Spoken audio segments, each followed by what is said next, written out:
Hey, it's Michael, and welcome to the podcast. The most important factor, the number one thing that an athlete has to have to be a winning athlete is hunger. Bottom line, you can be talented, you can have physical gifts genetically, you can have the best support around you.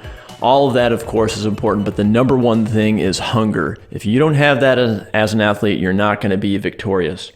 Take, for example, an NBA player named Muggsy Bogues. He was 5'3" in the NBA. He played 14 seasons in the NBA at 5'3", and he could dunk. This guy had hunger. If you watch him, he gets after it. He steals balls. He's like super aggressive, super hungry. So today on the podcast, I'm talking about hunger. So it's kind of less sports psychology, but more just kind of like the killer instinct. I call it the hunter instinct. And the reason I call it the hunter instinct is because that's the way we humans are wired. We're wired to be hunter-gatherers. That is our sort of prototype. When we developed on the African plains and the savannah, we were a hunter-gatherer species. We hung out in groups, small groups. We worked together to hunt and gather. That's how we survived. Our bodies, our minds, our psyche, everything is still built for that lifestyle. We still have not evolved to the point of really beyond hunter-gatherer. Now, the thing is, the hunter-gatherer prototype, that model worked really well in that environment. That's why we thrived. Everything was in balance. Essentially, humans got hungry, they got hungry enough, and when there wasn't enough food to gather, they had to go out and hunt. They had to, otherwise they died. So there's this hunger, this killer instinct, I call it the hunter instinct, that all humans have inside of them. It is just in there from the old days. Now the thing is, in modern day, there's a lot of comfort. There's a lot of, like, when was the last time you went hungry for 3 or 4 days in a row? Like, probably not ever, or maybe once or twice, right? Now, the thing is, when you're really hungry, what happens? You get into a different zone. You have to get food. Like, it's not like I kind of want to get food. Maybe I should get food, maybe next year I'll get some food. It's like, no, I'm getting food right now. I don't care how I get it. I'm going to rob somebody. I'm going to steal from a grocery store, like whatever it takes.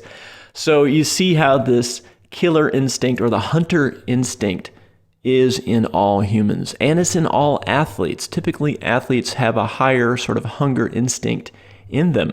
But what can happen? Athletes can also get complacent. They can also feel what I call satiated. So what happens with the hunter-gatherer is they go out, they kill the antelope or some sort of a prey, and once they do that, once they bring it back to the tribe and cook it up, everyone is satisfied. Nice, great meal of antelope. We don't have the hunger until they run out of antelope meat and they have to go out hunting again. So you see how that old environmental model worked really well. Right? In modern days, you have to kind of create the hunger because life is pretty comfortable, relatively speaking, compared to the old days, the caveman days, right? So as an athlete, how can you activate that killer instinct inside of you? Because that is the thing. If you think about all the great athletes, just picture them in your mind. They all have that killer instinct, that hunter instinct. They have an intensity to them.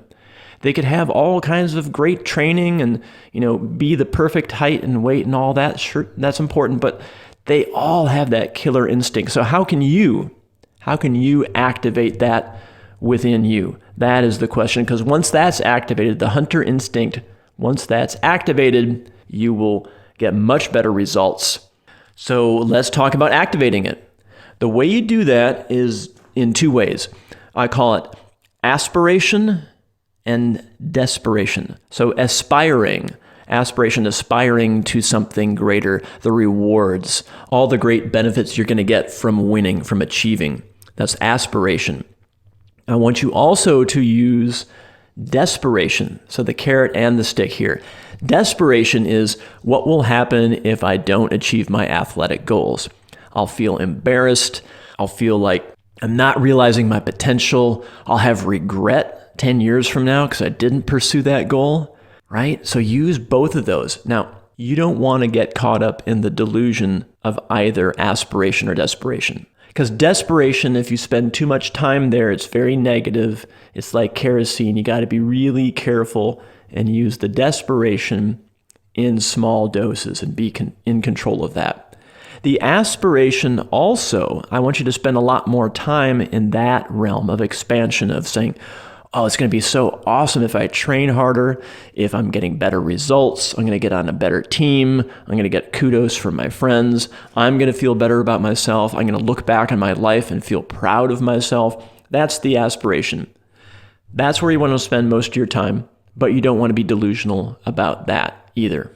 So here's how we're going to break it down. Aspiration. I want you right now, if you're driving or something, listen to this. You may want to listen to this again, but take out a piece of paper, and I do this on my podcast. I tell people to do some work while they're listening to the podcast, not just listen.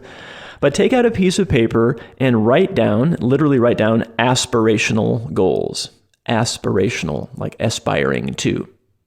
So these are not like the practical goals. You're going to get practical later, right? You want to start out with a dream. You want to start out with a fire. And think about it like this. Pretend that you're a hunter. So picture yourself way back when, maybe, 50,000 years ago, somewhere in Africa, and you are desperate. Your tribe needs food. Everyone is feeling just this sense of desperation, right? But once you notice in the distance, you look off into the distance, it's kind of hazy, and you see a herd of antelopes. And that's where the aspiration comes in. My aspirational goal is to get one of those antelopes for my tribe. If I do that, everyone's going to be happy. We're all going to be well fed. We're going to grow our tribe. It's like we need this antelope. That is the prize. That is the goal. Feel that. If you can picture yourself right there and you haven't eaten for 3 or 4 or 5 days and you see this antelope and you're remembering your past experiences of killing antelope. So imagine that, like you're focusing in and you have this hunger in you. You have to get this antelope. That's the feeling I want you to have when you're writing down your modern day goals, your sports goals, okay? So with this fire in your belly, the killer instinct, write down your aspirational goals for what you want. You can get practical later. Just really dream big. What do you want? Write down, like as quickly as you can right now, just bullet points of just wants and desires for your sport, right? Don't get practical. Just write as quickly as you can and write this stuff down, okay? Now you can pause this podcast while you're writing this down, and we'll come back and I'll give you the next step. Okay, the next step in this exercise is to look at everything you wrote down, your aspirational goals, right? And just look at them. And then I want you to write down desperation. Okay, you're just going to write the word desperation. And you're going to write down what you would feel if you did not achieve all of these goals. So write down the emotions. Write down just, again, as quickly as you can. I'll feel disappointed. I'll be embarrassed. Regret is a big one, right? Use regret to your advantage. I'll look back 10 years from now, and if I didn't do this, if I didn't at least try, it's better to try than, and fail than to have not tried at all, at least in my opinion. So write down how you would feel if you didn't even try to go for some of these things. Now, again, they're aspirational. They may not be practical, but the point is pretend like you didn't achieve them. And so you're getting in a little negative space right now, but write down disappointment, shame, regret, whatever it is, right? So take a minute to write all of those emotions and feelings down. Now, you can pause this. Again, like I said, pause this podcast as much as you want. Okay, I also want you to write down all of the feelings, aspiring positive feelings. Pretend that you do accomplish these. Okay, so you're going to make a list of feelings of what happens when you actually achieve all of these dreams, these aspirational goals. And again, don't get hung up on being practical. Am I being realistic? Can I achieve these? Doesn't matter. This is just the exercise. Write down what it would feel like to actually accomplish that. Envision yourself accomplishing it. Notice details in the visual. Like who's watching? What are you doing? Are you smiling? Are you putting a medal around your neck? Do you have a particular jersey or shirt on or something that symbolizes this? How do you feel? Write it down. So just as quickly as you can, again, bullet points. Feel proud. I feel accomplished. I feel like I'm growing. I feel like I'm expanding. I feel at one with the universe. I feel camaraderie with my team. Write it down. Get positive. I'm going to tell my kids about this. I'm setting a role model example for everyone around me of how I handle success and the responsibility that comes with that. God, that feels good, right? Write it down. Other people are going to get inspired by me. What else? I'm going to get even more fit. I'm going to grow even more. I'm going to get mentally strong. I'm going to get money from this, right? From this sport. I'm going to accomplish. Okay. Right now, let's look at everything that you wrote down. But you have a list of aspirational goals. You have a list of feelings of what happens when you accomplish those goals. And you have a list of feelings of what happens when you don't accomplish those goals. Now, this is step one of goal setting. So this episode is not just about hunger and the hunter instinct. It's also about articulating these desires into actionable goals, okay? But the most important thing, I can't stress this enough, is that hunter-killer instinct. When you're in that state of feeling hungry and dreaming big, you wrote it all down. You got it all out of you, okay? People generally don't do this. They set their goals way too low. They think about how they're not going to work out, but you have all of this articulated on paper. This is the first step to actually getting what we call SMART goals, and that's going to be my next episode. Okay, you've heard about this before. SMART goals, S-M-A-R-T. I'm not going to leave you hanging. I'm going to give it a week here. I'll be back at you with the SMART goals. We're going to take all of this workshop and turn it into goals for the next year. But I want you to be looking at everything that you wrote down, especially the aspirational dreams for your entire career in your sport, okay?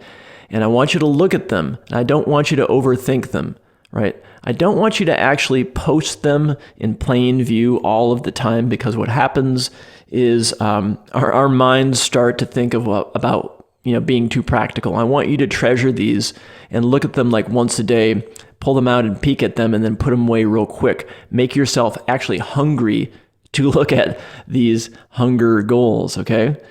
So that is it for today. I hope this episode helped you. I hope it activated the hunter instinct that is natural within all humans. You can use your hunter instinct for good. You don't have to go kill something, okay? It is just this natural drive that we all have in us. And unfortunately, people and society and parents and school teachers say, suppress that, be practical, don't offend people by accomplishing things. I want you to get rid of all of that. I want you to take everything you wrote down today, cherish it, peek at it once a day, max for a couple of minutes. And I'm going to leave you hanging a little bit. We're going to come back with the SMART goals next week, and we're going to put all of this into actionable goals that you can actually achieve. This is Michael Seeley's Sports Psychology Podcast. If you like what you heard today, please share this episode. It's that time of year when people are goal setting and dreaming big, and I want you to share the killer hunter instinct with other people. You can go to my website, michaelseeley.com, check out more about what I do. I got YouTube videos there. I got coaching programs. I got my personal story there. You can check all of that out, and hopefully it inspires you. Everyone, thank you for listening. Thank you for watching. Take care.